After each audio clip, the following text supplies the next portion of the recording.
अस्सलाम वालेकुम दोस्तों, आज हम बात करेंगे क्रिप्टो मार्केट के बारे में कि अभी के लिए एग्जैक्टली मार्केट की क्या सिचुएशन है। जैसा कि हम सब जानते हैं कि ओवरऑल क्रिप्टो मार्केट्स जो हैं वो अभी के लिए डाउन है। एफटीएक्स और बाइनेंस के जो भी उनके मामला चल रहे हैं उसकी वजह से मेजर रीज़न जो है दोस्तों वो आपकी अभी के लिए जब मार्केट में आप सर्च करेंगे तो आपको जो इट मीन्स के टॉप प्रायोरिटीज़ पे मिलती हैं, तो ये सिमिलर ऐसा केस लग रहा है कि अभी इसमें भी आपकी ब्लैक रॉक की काफ़ी हैवी इट मीन्स के इन्वॉल्वमेंट है और प्री प्लान्ड ये सारी चीज़ें लग रही हैं। इसमें अगर आप ओवरऑल देखते हैं कि लॉसेस कितने हुए हैं तो ऑलमोस्ट अभी के लिए 190 बिलियन तक लॉसेस मार्केट में रिकॉर्ड हो चुके हैं। ठीक है, तो इतने बड़े लॉसेस जो होते हैं दोस्तों क्रिप्टो मार्केट को लेकर, इट मीन्स कि अभी के लिए कोई भी ऐसी न्यूज़ नहीं थी। आप अगर यूएस इक्विटी मार्केट को देखते हैं या फाइनेंशियल ओवरऑल अगर पूरी दुनिया में न्यूज़ देखते हैं तो कोई ऐसी चीज़ नहीं है कि अभी के लिए जिस हिसाब से आपकी क्रिप्टो मार्केट में डेप्रिसिएशन आई है। तो इसमें काफ़ी हद तक अभी जो कड़ियाँ जुड़ रही हैं वो ऑलमोस्ट आपके ब्लैक रॉक के साथ ही जुड़ रही हैं कि मैनिपुलेशन टाइप की कोई चीज़ हुई है मार्केट में। ठीक है, अब इसको जब इसके बारे में रिसर्च होगा और थोड़ा टाइम गुजरेगा तो उसके साथ ही पता चलेगा कि एग्जैक्टली वो कौन से ऐसे अनासिर थे या वजूहात थी जिनकी वजह से आपकी मार्केट में इतनी हैवीली डेप्रिसिएशन आई है।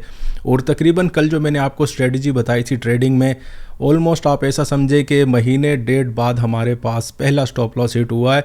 कल जो मैंने आपको कहा था कि 1450 पर मैंने अपनी पोजीशन ली है, उसके आधे घंटे बाद ही अगर आपने प्राइसेस देखी हो तो 1570 तक आपकी मार्केट गई थी। मैं 1530 के आसपास निकल गया था, पर फिर वो ग्रीड फैक्टर बढ़ जाता है और सेकंड पोजीशन मैंने लगा दी थी अपनी तकरीबन 1430-40 के आसपास से। दोबारा मैं इथीरियम की बात कर रहा हूँ। उसमें रात को दोस्तों जो एग्जैक्टली मैंने आपको एक स्ट्रेटजी बताई थी कि डेली क्लोजिंग में हम लोग स्टॉप लॉस लेंगे, तो ऑलमोस्ट मैंने स्टॉप लॉस ले लिया था और अपनी यूट्यूब पोस्ट पर मैंने आपको बता भी दिया था कि भाई इथीरियम का जो है स्टॉप लॉस हिट हो गया है। ठीक है, स्टॉप लॉसेस दोस्तों लेना बहुत ज़रूरी होता है। अब देखें, जैसे कल मैंने आपसे कहा भी था, पूरी स्ट्रेटजी आपको समझा दी थी कि एग्जैक्टली आप मार्केट्स में किस तरह ट्रेड करते हैं।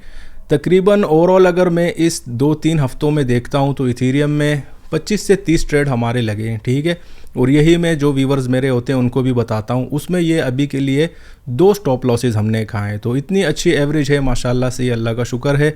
कल भी जो पैसे बनाए थे बस उन्हीं का ही लॉस हुआ है। अब देखें स्टॉप लॉसेस पे मैं आपको क्यों इतना स्ट्रेस डालता हूं कि स्टॉप लॉसेस आप लगाया करें। क्लोजिंग पर जो प्राइस चल रही थी तकरीबन 1354 का स्टॉप लॉस मुझे क्लोजिंग पे लगा है, तो 1340 और 54 90 से 95 पॉइंट्स का स्टॉप लॉस लग गया था इथीरियम में। उसके बाद अगर स्टॉप लॉस नहीं लगाते हम लोग दोस्तों तो आप खुद सोच सकते हैं कि अभी के लिए मार्केट ने 1155 का लेवल ऑलमोस्ट टच कर चुका है। इसीलिए मैं आपसे कहता हूं जब भी आप ट्रेड करें अपना जो मार्जिन होता है उसे कंट्रोल में रखा करें और स्ट्रिक्टली स्टॉप लॉसेस ज़रूर लिया करें। अभी बढ़ते हैं दोस्तों मार्केट में एग्जैक्टली न्यूज़ क्या है बिटकॉइन को लेकर, इथीरियम को लेकर, और अपना टेक्निकल एनालिसिस देखते हैं कि कहाँ पर बाइंग और सेलिंग की अपॉर्चुनिटीज़ अभी बन सकती हैं। दोस्तों मेजर फैक्टर्स जो है मार्केट का, जिस हिसाब से मार्केट गिर रही है, एफटीएक्स एक्सचेंज का मैंने तकरीबन 2-3 दिन से ही मैं आपको अपनी वीडियोस में कह रहा हूँ कि ये कोई नॉर्मल सी बात नहीं हुई है। ठीक है दोस्तों, ये बहुत बड़ा एक्सचेंज है और उसमें इस तरह का लिक्विडिटी क्रंच जो आया है, इट मीन्स कि इसमें अगर आप किसी बड़े बंदे की इन्वॉल्वमेंट ना हो तो ऐसा नहीं होता। ठीक है, आपको मैं हमेशा ही कहता हूँ कि ब्लैक रॉक जो है वो ऐसी चीज़ें करने में काफ़ी इट मीन्स कि वो नाम रखते हैं। ठीक है, मार्केट मैनिपुलेट करते हैं और दुनिया में काफ़ी बड़ी हेज फंड मैनेजिंग कंपनी है उनकी, इट मीन्स के नंबर 1 पर होते हैं वो। और जब क्रिप्टो मार्केट के बारे में हम वैसे ही बात करते हैं तो मैंने आपको हमेशा ही कहा है कि ओवरऑल मार्केट ही आपकी $1 ट्रिलियन के आसपास है और जो यूएस इक्विटी मार्केट है उसमें एक स्टॉक आपके 2.5-3 ट्रिलियन के होते हैं। तो आप खुद सोचें कि उनके लिए ये मार्केट, आपकी क्रिप्टो मार्केट को मैनिपुलेट करना या अपनी मर्ज़ी से ऊपर नीचे करना कितना आसान होगा। जब इतने बड़े प्लेयर इन्वॉल्व हो जाते हैं दोस्तों मार्केट में तो 100-200 बिलियन की दिहाड़ी लगाना उनके लिए कोई इतनी बड़ी बात नहीं होती। तो मेजर फैक्टर यही है। अब आप खुद भी देखें, यहाँ क्रिप्टो पोटैटो में ये न्यूज़ भी आ चुकी है कि from a Tom Brady and Steph Curry to BlackRock some of the FTX investors and partners. ये बहुत मानी खेज आपकी जो हेडलाइन लगी है ना, इसके पीछे सिर्फ इन्होंने हेडलाइन दी है पर आपको बता दिया है कि इट मीन्स कि इतने बड़े नाम इस चीज़ में आपके ऑलमोस्ट इन्वॉल्व हैं।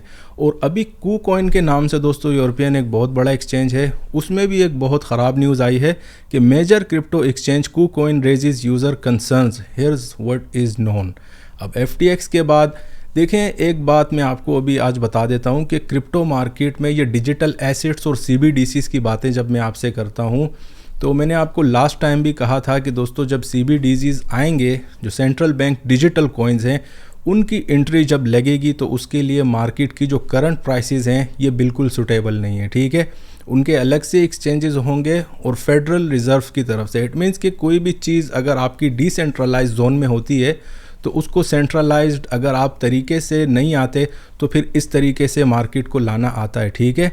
और यही काम अभी के लिए मार्केट में हो रहे हैं कि आप जब अगर सीधी उंगली से आपके तेल नहीं निकलता तो फिर टेढ़ी उंगली करके भी उसमें से निकाल दिया जाता है। तो इसी तरह जब मार्केट के बड़े प्लेयर्स आप अगर उनकी बात नहीं मानते, सेंट्रलाइजेशन में नहीं आते, तो फिर इस तरह एक मार्केट को पहले आपके लूना का डेंट दिया था, उसमें भी लिक्विडिटी क्रंच आया था। और अभी FTX जैसे दुनिया का तकरीबन सेकंड नंबर पे बड़ा एक्सचेंज है और KuCoin के बारे में बातें चल रही हैं, तो आप खुद सोचें कि बाइनेंस उसके सामने अब क्या है। इट मीन्स कि थर्ड ऑप्शन में अगर अभी भी चीज़ें उनके कंट्रोल में नहीं आती तो फिर तीसरा नंबर आपके बाइनेंस एक्सचेंज का ही रहेगा। तो BUSD है, वहाँ पर तो USD में भी नहीं है कि आपके पैसे सेफ़ रहें। FTX में तो फिर भी ये था कि USD में आप अपने पैसे रख सकते थे। अगर आपके USD में पैसे हों तो आप उसमें सेफ़ रहते हैं। अगर लिक्विडिटी क्रंच आए या इवन एक्सचेंज ही उड़ जाए, आपके पैसे कहीं नहीं जाते क्योंकि वो आपके सेंट्रल बैंक में होते हैं, ठीक है। इसके बाद दोस्तों एक और भी हमारे पास न्यूज़ है, जहाँ भी आप देखेंगे आपको FTX और इनकी आपसी लड़ाई के बारे में बताया जा रहा है। पर जो मेजर प्लेयर्स थे जिन्होंने ये सारी गेम करी है वो नाम मैंने आपको बता दिए कि एग्जैक्टली मार्केट में हुआ क्या है और डिसेंट्रलाइजेशन से सेंट्रलाइजेशन की तरफ लाने के लिए मार्केट में किस हिसाब से काम तेज़ी से हो रहा है। इस पर मैंने आपको कल भी अपनी वीडियो में बताया था कि Web3 पर कितनी तेज़ी से काम जा रहा है, मेटा पर, और अभी के लिए ट्विटर में भी। इट मीन्स के अपना आपका जो ट्रस्ट वॉलेट है उसका बिल्कुल लिंक हो चुका है, मैं पर्सनली भी कर चुका हूँ। इट मीन्स कि अभी आपका वॉलेट और इस तरह की सारी ट्रांजैक्शन ट्रस्ट वॉलेट ऑलमोस्ट आपका लिंक्ड अप हो चुका है और उसके पीछे जो प्रोटोकॉल लगा है वो आपका Web3 का ही है, ठीक है। तो न्यूज़ तो दोस्तों हमारे पास ऑलमोस्ट कवर हो चुकी हैं आज के लिए। अभी बढ़ते हैं BTC और इथेरियम के चार्ट्स पर कि अभी के लिए एग्जैक्टली क्या स्ट्रेटजी बनती है। इतना पैनिक जब मार्केट में होता है दोस्तों, तो आपको मेरा यही मशवरा है, जब इतने सारे हमने अच्छे खासे बुलिश ट्रेड कर चुके हैं तो ऐसी पैनिक की सिचुएशन में अपना स्टॉप लॉस लेके या तो थोड़ा सा मार्केट को इट मीन्स के स्टेबलाइज होने दें। जब मार्केट नॉर्मलाइज होती हैं, एक सपोर्ट या डिमांड को अहमियत फिर से मिल जाने लगती है, तो फिर हम लोग नया ट्रेड भी डालेंगे। अभी के लिए बहरहाल जो डिमांड और सप्लाई जोन्स हैं वो मैं आपको बता देता हूँ। दोस्तों स्टार्ट हम इथेरियम से करेंगे और कल जो आपको एग्जैक्टली ट्रेडिंग स्ट्रेटजी काफ़ी दोस्त पूछ रहे थे, तो मैंने आपको बताया था कि भाई 1450 या 1440 के आसपास में ज़बरदस्त, इट मीन्स कि उस टाइम के हिसाब से मार्केट में एक अच्छी खासी डिमांड जोन थी। और उसके साथ मैंने आपको ये भी कहा था कि 1400 के नीचे अगर क्लोजिंग्स आ जाएं तो आपने अपने स्टॉप लॉस ले लेने हैं, ठीक है। उससे पहले दोस्तों हमने काफ़ी सारे ट्रेड अपने सक्सेसफुल किए थे। इवन जब रिसेंटली मार्केट हमारी 1700 के एरिया से गिरी थी उसमें भी ट्रेड लगे हुए थे, तो अच्छा खासा एक प्रॉफिट का मोमेंटम बना हुआ था तकरीबन महीना डेढ़ से। अभी ऐसी सिचुएशन बनी है, मार्केट में पैनिक हुआ है, तो हमारे स्टॉप लॉसेस भी हिट हुए हैं और वीकली जो रेंज मैं आपको बना के देता हूँ वो भी आपकी हिट हो गई है, ठीक है। और मैंने अगर आपने मेरी कल की वीडियो देखी हो तो मैंने आपसे कहा था कि वीकली रेंज दोस्तों बहुत स्ट्रॉन्ग होती है।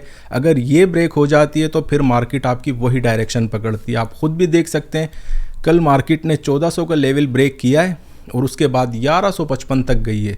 अगर आपने ओवरनाइट क्लोजिंग्स पर अपने स्टॉप लॉस नहीं लिए होंगे तो अकाउंट लिक्विडेशन की तरफ भी जा सकते हैं। इसीलिए मैं आपसे हमेशा कहता हूं कि फाइनेंशियल मार्केट्स में जब आप ट्रेड करें हल्का मार्जिन रखा करें, बिल्कुल नॉर्मल, कि आपके पास मार्केट में आप रहें। ऐसा ना हो कि एक स्टॉप लॉस लगे और आप मार्केट से आउट हो जाएं।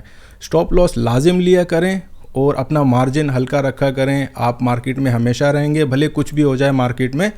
अगर स्टॉप लॉस आपने लगाए हों तो आपके पास सेकंड, थर्ड, फोर्थ अपॉर्चुनिटीज़ आप फिर ले सकते हैं। अब आप खुद सोचें, तकरीबन महीना 2 से आप सारी वीडियोस जो दोस्त मेरे देख रहे हैं, इट मीन्स के हफ्ते में एक हफ्ते में इथेरियम और बिटकॉइन में हमने तकरीबन 8-8, 10-10 ट्रेड निकाले, ठीक है। और उसमें बहुत कम ही ऐसा हुआ है कि मैंने आपसे कहा हो कि भाई स्टॉप लॉस हिट हुआ। ये पहली वीडियो तकरीबन 1.5 महीने बाद में बना रहा हूँ कि भाई हमारे स्टॉप लॉस हिट हो चुके हैं, निकल चुके हैं हम मार्केट में। और अभी के लिए जैसे ही स्टेबलाइज होती है तो फिर से मैं आपको लेवल देने लग जाऊंगा। अभी के लिए मेरा मशवरा यही है कि मार्केट को आप स्टेबलाइज होने दें। कोई अच्छी डिमांड जोन बनती है तो उसके बाद मार्केट में एंट्री भी लगाएंगे, ठीक है, फिर से पैसा बनाएंगे। मार्जिन अगर आपके काबू में हो तो फिर डरने की ज़रूरत बिल्कुल नहीं होती मार्केट में ट्रेड करने के लिए।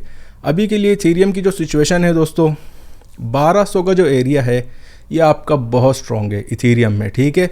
बिटकॉइन का 17,000 आपने याद रखना है नंबर, और इथेरियम में 1200।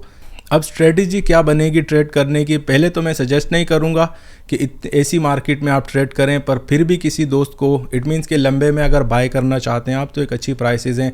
बहुत से लोग जब 1900 या 1800 के आसपास चले जाते हैं तो कहते हैं कि भाई बाय करें या नहीं करें लॉन्ग टर्म के लिए। तो लॉन्ग टर्म वाले भाइयों से तो यही गुजारिश है भाई, अगर आप स्पॉट मार्केट में रखते हैं तो हल्का पुल्का आप अभी इसी प्राइस पे इट मीन्स के अपनी एक अच्छी पोजीशन डाल सकते हैं। स्पॉट में होती है तो फिर आपको इतनी टेंशन नहीं रहती, जब भी मार्केट आपकी रिकवर हो जाए 200-400 पॉइंट लेकर आप आराम से निकल सकते हैं। करंटली प्राइस सिर्फ 1200 के आसपास है, ठीक है। ओवरऑल जो ट्रेंड्स हैं दोस्तों अभी के लिए वो क्रिप्टो मार्केट के एक्सट्रीमली डाउन है, और अभी के लिए मार्केट में अपॉर्चुनिटी है। जो एग्जैक्टली आपको सिचुएशन और सिनेरियो मैंने समझा दिया है, इस हिसाब से आप कर सकते हैं। आज की क्लोजिंग बहुत ज़रूरी होगी। अगर 1180 के नीचे हो जाती है तो फिर तो ऐसा समझे कि 1000 तक की मार्केट है आपकी इथेरियम, या इससे भी नीचे जा सकती है। जैसा कि मैंने आपसे कल कहा था कि भाई अगर 1400 के नीचे मार्केट क्लोज हो गई तो फिर तो आपकी मार्केट एक्सट्रीम डाउन ट्रेंड में चली जाएगी। उसी वजह से मैं आपसे बार बार कह रहा था भाई, अगर आपने ट्रेड करना है तो अपॉन क्लोजिंग अपना स्टॉप लॉस रखें और मार्केट से निकल जाना अगर 1400 के नीचे मार्केट आपकी क्लोजिंग दे दे। तो उसमें काफ़ी अच्छी खासी देखें, अगर आपने स्टॉप लॉस लगा लिया या आप निकल गए तो एक अच्छी खासी बचत हो जाती है। इसीलिए स्टॉप लॉस मैं आपको हमेशा रिकमेंड करता हूँ। अभी इसमें टारगेट भी मैंने आपको बता दिया। बढ़ते हैं दोस्तों बिटकॉइन की तरफ कि एग्जैक्टली वहाँ पर क्या सिचुएशन चल रही है। 17,000 का जो लेवल है दोस्तों, ये हमारे पास आप ऐसा समझे कि बिल्कुल टिपिंग पॉइंट है, ठीक है। बिटकॉइन में ये बिल्कुल आपका टिपिंग पॉइंट है। अगर यहाँ के नीचे क्लोजिंग्स आ जाती हैं, ठीक है, तो फिर आप ऐसा समझें कि आपकी मार्केट तकरीबन पहली जो हमारे पास आपकी स्ट्रॉन्ग एक डिमांड जोन आ रही है वो 14,800 के पास आ रही है, क्योंकि बीच में हमारे पास कुछ इतनी स्ट्रॉन्ग डिमांड जोन बिल्कुल नहीं है। सबसे मेजर एरिया जो अभी के लिए कंसीडर होगा दोस्तों वो आपका BTC में 17,000 राउंड टन में ही है, ठीक है। अगर यहाँ के नीचे मार्केट चली जाती है तो फिर मार्केट आपकी क्रिप्टो मार्केट एक्सट्रीमली एक पैनिक जोन में चली जाएगी, और जब पैनिक जोन दोस्तों आपका ट्रिगर हो जाता है तो फिर एक्सट्रीम सेल ऑफ मार्केट में आती है। तो इस चीज़ का आपने बड़ा ध्यान रखना है। 17,000 आज के लिए और कल के लिए बहुत मेजर लेवल है अभी के लिए BTC के लिए। अगर यहाँ पर मार्केट स्टेबलाइज नहीं होती हैं और 17,000 के नीचे क्लोजिंग्स आ जाती हैं तो फिर आपकी मार्केट तकरीबन 14,800 तक भी जा सकती है, और इसमें इट मीन्स के कोई इतनी बड़ी बात नहीं होगी। इतने लेवल्स मार्केट में काफ़ी आसानी से आ जाते हैं। अगर आपको याद हो, मैंने आपको लास्ट टाइम बताया भी था कि 17,000 के आसपास बहुत हैवी बाइंग ऑर्डर भी लगे हुए हैं, ठीक है। पर जब एक्सट्रीम सेल ऑफ आती है ना दोस्तों, आपके जो बड़े प्लेयर्स होते हैं इंस्टीट्यूशंस की तरफ, तो फिर आपके बड़े से बड़ा ऑर्डर भी उसके सामने टिक नहीं पाता, और काफ़ी आराम से जो भी लेवल होते हैं सेल ऑफ में वो ब्रेक हो जाते हैं। तो इस चीज़ में आपने ध्यान रखना है।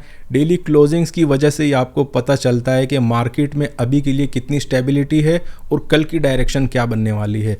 तो बिटकॉइन में अगर कोई भाई ट्रेड करता है तो उसके लिए यही मशवरा है भाई कि आज आप देखें, अगर 17,000 के नीचे मार्केट जाती है, उसके नीचे ट्रेड होने लग जाती है, तो फिर तो आप बाइंग की तरफ बिल्कुल ना रहें।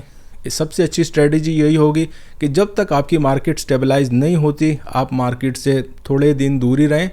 इसको मार्केट को पहले नॉर्मलाइज होने दें, उसके बाद अपनी ट्रेड लगाएं। तो फिर से देखें, हर रोज़ ही मार्केट में अपॉर्चुनिटीज़ आती हैं, पर इतनी पैनिक की सिचुएशन में जब आप मार्केट आपकी चली जाती है तो उस टाइम में सबसे अच्छा मशवरा यही होता है कि अगर आपके स्पॉट में तो कुछ पड़ा हुआ है तो that is not an issue, पर फ्यूचर ट्रेडिंग को आप अवॉइड करें तो वो काफ़ी एक अच्छी स्ट्रेटजी बन जाती है। तो अभी के लिए उम्मीद है दोस्तों बिटकॉइन का भी मैंने आपको समझा दिया, इथेरियम का भी ओवरऑल क्लियर कर दिया है, और स्ट्रेटजी भी ओवरऑल आपका समझा दी है मैंने, ठीक है। और मशवरा मेरा आज का यही है आपसे कि ट्रेडिंग को इग्नोर करें। अगर जो भाई फ्यूचर में हैवीली ट्रेड करते हैं तो उनमें सबसे अच्छा मशवरा है कि आज के लिए आप दूरी रहें। स्पॉट में हल्का पुल्का अगर कोई पोजीशन हो that is not an issue, पर फ्यूचर ट्रेडिंग से थोड़ा सा इज्तनाब करेंगे हम लोग। तो ये तो थी दोस्तों आज की अपडेट बिटकॉइन और इथेरियम को लेकर, और ओवरऑल जो मार्केट में जो न्यूज़ चल रही हैं ये सारी मैंने कवर कर दी हैं। उम्मीद है आप अगर मार्केट में ट्रेड कर रहे होंगे तो काफ़ी हेल्प आउट ये वीडियो आपकी करेगी। शुक्रिया।